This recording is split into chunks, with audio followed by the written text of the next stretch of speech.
Joining me is General Jack Keane, who was Vice Chief of Staff of the United States Army and a four-star general. Now he's chairman of the Institute for the Study of War. General Keane, thanks for your time.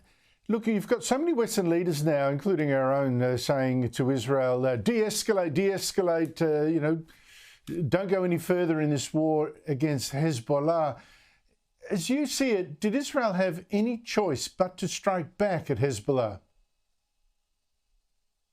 Yeah, the Israel situation, is quite grave in the sense that Hezbollah has been able to redefine the border of Israel because of the 70,000 evacuees from northern Israel. And Hezbollah, remember, started on October the 8th, and they have fired over 8,000 rockets since that time into northern Israel, plus artillery, plus mortars. And Israel has to reestablish its border to make certain it continues to be a sovereign state. Israel made a conscious decision to step up its game to convince Nasrallah, the head of Hezbollah, to voluntarily pull his forces back across the Litani River, and so that the reoccupation of northern Israel can take place, or they will conduct a ground invasion and supported by a major air campaign. And the evidence is pretty clear. What we saw last week with the communication devices exploding, the taking down of the entire leadership, virtually killing all of the tactical leaders, and then in airstrikes against mostly launchers and other military targets. The Israelis are telling Nasrallah, this is going to continue. A ground campaign is imminent if you don't pull back and stop firing into Israel. That is kind of where we are. Absolutely. I'm just wondering how important it is to the West, to us, that Israel defeat Hezbollah in Lebanon, as well as defeat Hamas in Gaza. Well, I think it's critical for Israel to do that.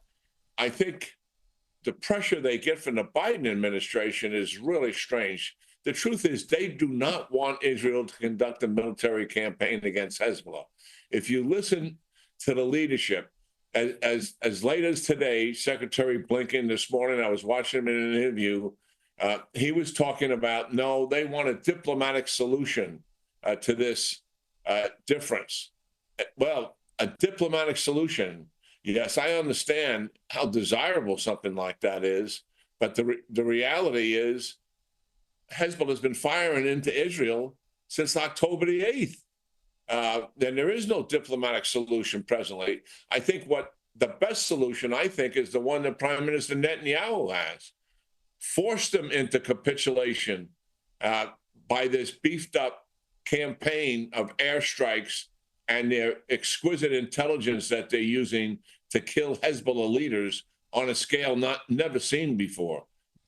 I think people are forgetting that war is in itself a form of diplomacy. You change the facts on the ground in order to force people to negotiate and make concessions they otherwise would not. And let's not forget, when it comes to diplomacy, the United Nations has for 24 years, supposed to be in the south of Lebanon, making sure Hezbollah assets are not there. They have completely failed. To Ukraine, General, the Ukrainians in the past week, they've blown up 3 massive ammunition centers in Russia with drones, destroying about 3 months' supply of missiles and rockets that Russia was firing into Ukraine. But Russia, meanwhile, is advancing in Ukraine's west. And Ukraine's President Zelensky gave a speech to the UN yesterday pleading for more help. Where is that war going, and what should we do? What we've seen is Ukraine has occupied about 500 square miles of territory in the Kursk province of Russia.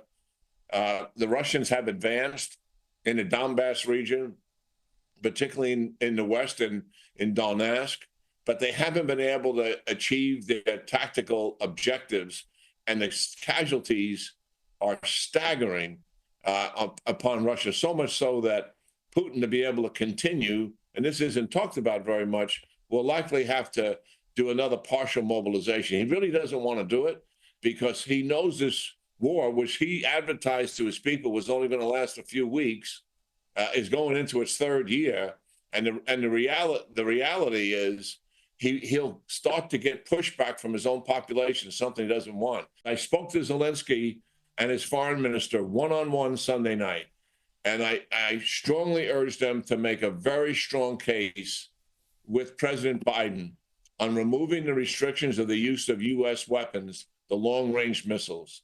They have a map that we provided to them that shows something that is completely different from what the Biden administration is telling them.